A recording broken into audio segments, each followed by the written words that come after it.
Welcome back, everyone. I wanted to answer the question if it's too late to start taking content creation seriously. Maybe you are over 40, over 50, over 60, and you're trying to figure out if social media and building a personal brand is something that still makes sense, if it's worth your time, if it's worth the judgment and criticism that will come from friends and family. Yeah, I just want to make a casual video talking about that. Some of what I've experienced, some of what I've seen, and some of what I'm forecasting. So this is one of those videos where you're going to want to watch the entire thing. If you're new, I created a creative entrepreneur playlist that is very bingeable. So be sure to subscribe and welcome to this journey where I am posting a video every day for the next year that is just meant to serve and help people, especially those with big dreams and colorful imaginations, build something for themselves on social media. So let's start with the conception of what too late actually means. Oftentimes, when we're thinking to ourselves that we're too late or we've missed the boat or the window to start something new, we are comparing to people that are younger than us. Okay, well, I see this 25-year-old popping off. I see that Gen Z and Gen Alpha are really good at talking to camera. And I was actually just talking today with Kathy, and we were talking about how there's this trend that neither of us really like, but it is very popular. And basically, it's when Gen Z mostly, they set their phone up and they say, get ready with me to do X. Get ready with me to go to the gym. Get ready with me to go on a date. It's this get ready with me culture. And it's interesting because, again, as a marketer, as someone with a marketing brain, I can see through things and not be marketed to. I'm hard to market to because I can peep game. So as soon as I saw that the trend started taking off, especially with people doing their makeup, I recognized, oh, that's because of the brain loop.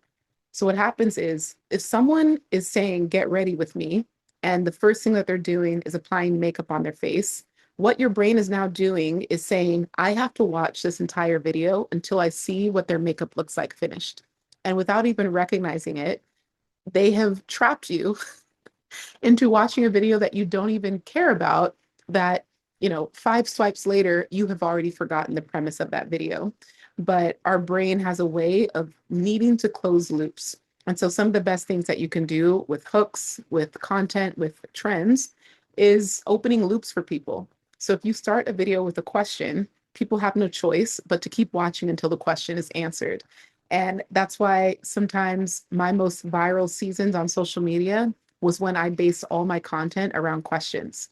You are seeing currently, I am creating a YouTube video every day answering people's questions. But that's another strategy talk for another day. Okay, so this get ready with me trend is very gimmicky, but it's also very trendy and it works. And so you're seeing other people do it, and you might be like, yuck, cringe. Oftentimes people are saying that about us. It is what it is. We will always be cringe to a certain type of person. We will never fully be accepted by everyone. So the sooner you allow yourself to say, all right, I will be cringe to someone, could be family, could be friends, could be my coworkers from my last two jobs. But I also know that they wish they could do what I'm doing. Oftentimes what people really envy is the shamelessness required to put yourself out there. What people really envy is the confidence that you need to not be afraid of criticism that will inevitably come. So when I recognize, people in their 40s, 50s, 60s, just saying, I think I missed the boat, Glow. I did a whole video about someone who, Susan, was talking about wanting to be a travel influencer as a 55-year-old. Like, does that still make sense for her time? And, is she, yeah, is it worth it? And every pursuit, I believe every pursuit is worthwhile if you desire it enough. Like, there is nothing and no one that can talk you out of something that is your dream. There has never been a time when I was chasing my travel blogging career where I let someone else's lack of knowing and lack of awareness meddle with what I knew to be true. Is if I was consistent enough and disciplined enough, and honestly stubborn enough, there would be a way where I would get paid to travel. There will be someone who recognizes the gift in my storytelling, the gift in my social media content creation, the gift in my writing to say, you know what, we could use this woman for our marketing.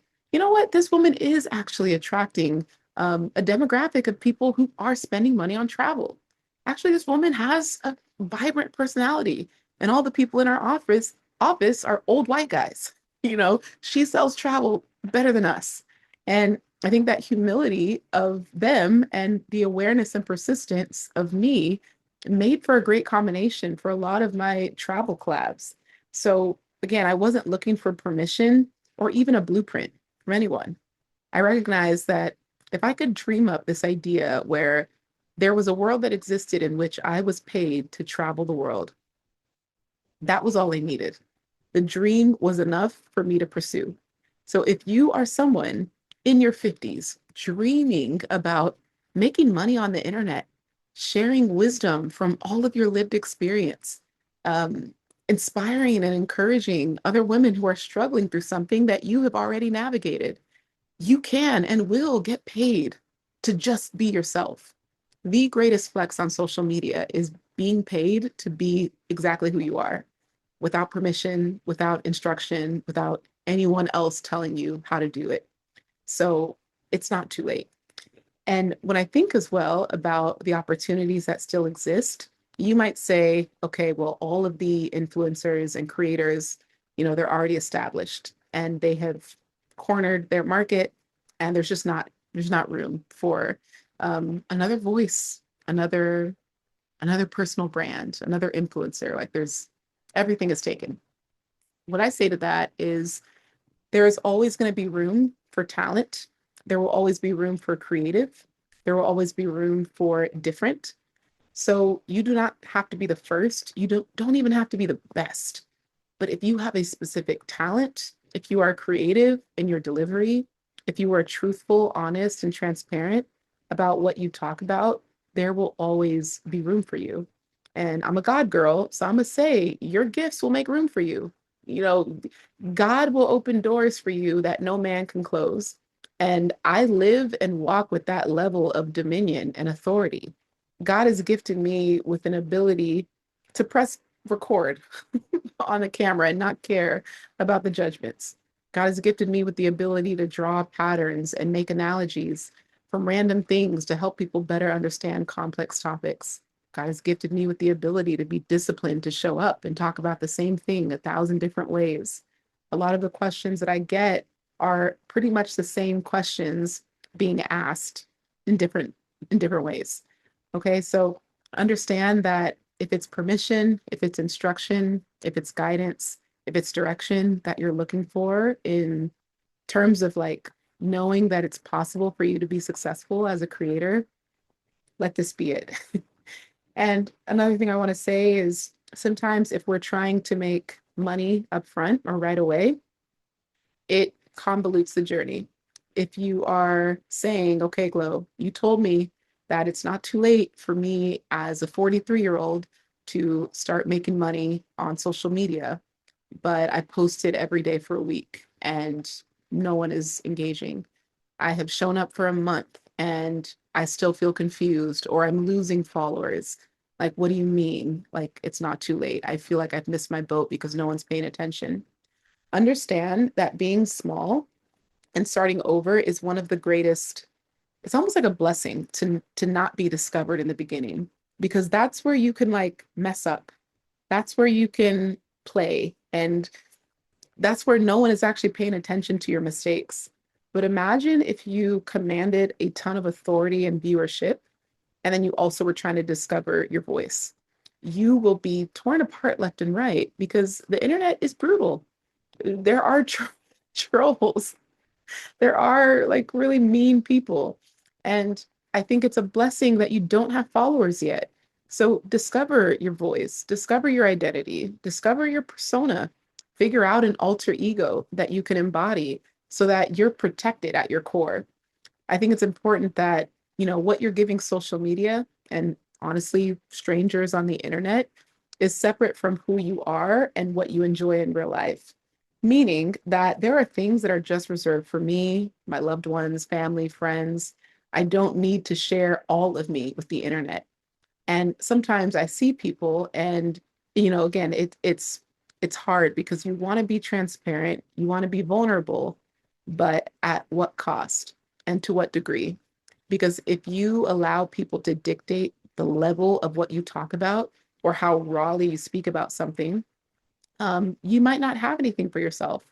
For example, maybe you have navigated divorce and it's been 5 years and you feel like, you know what, I think I'm ready to talk about it.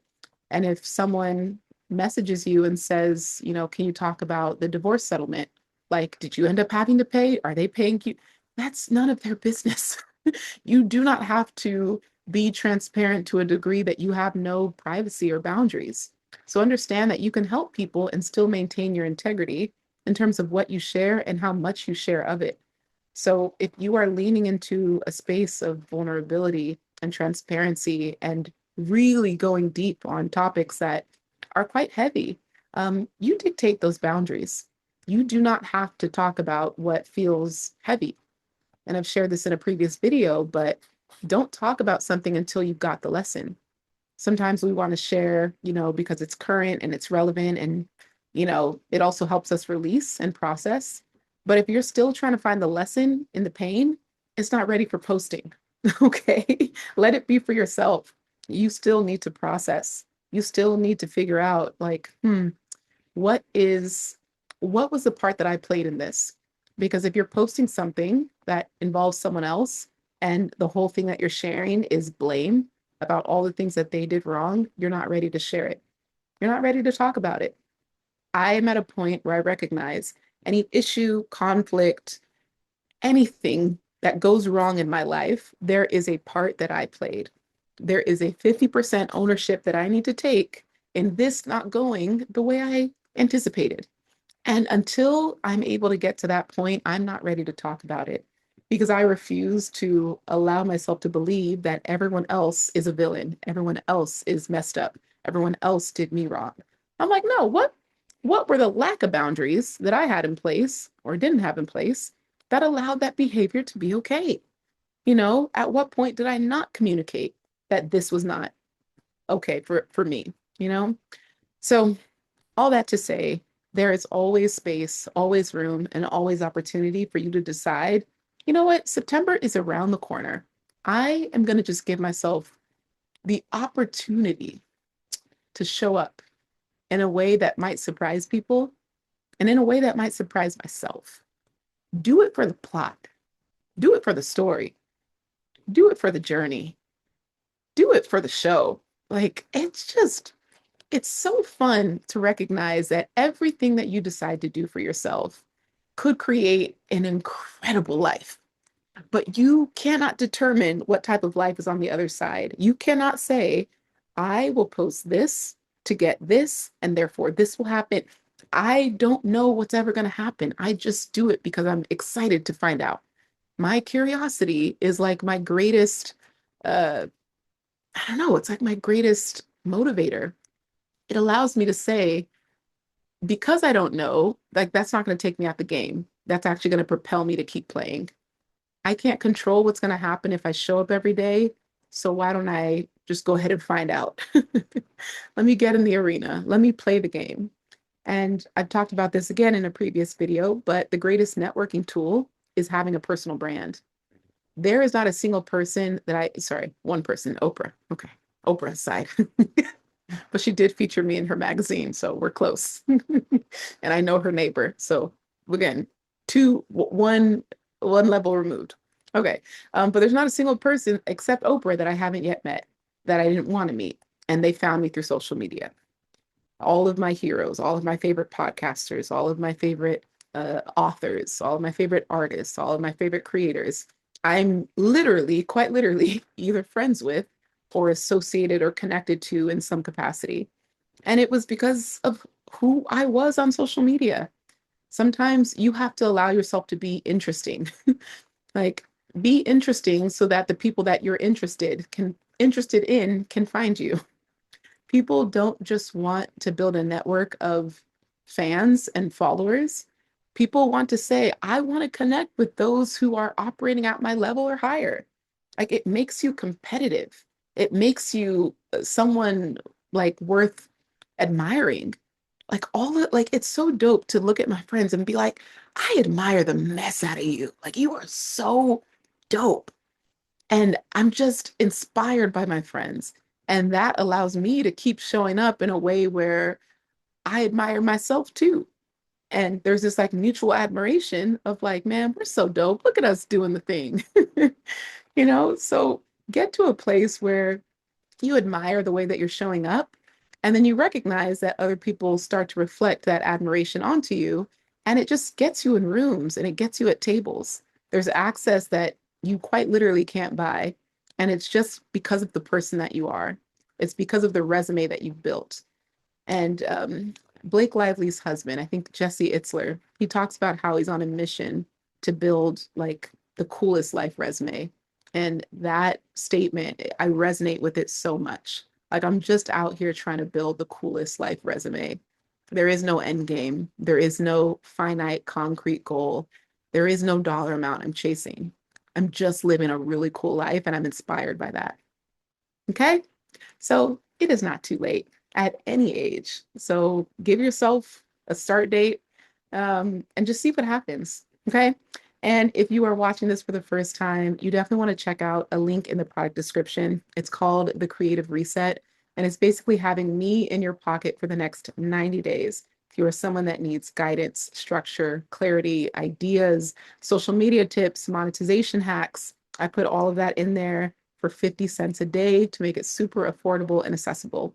So I will see you there and I will see y'all tomorrow. Thanks for watching. Bye.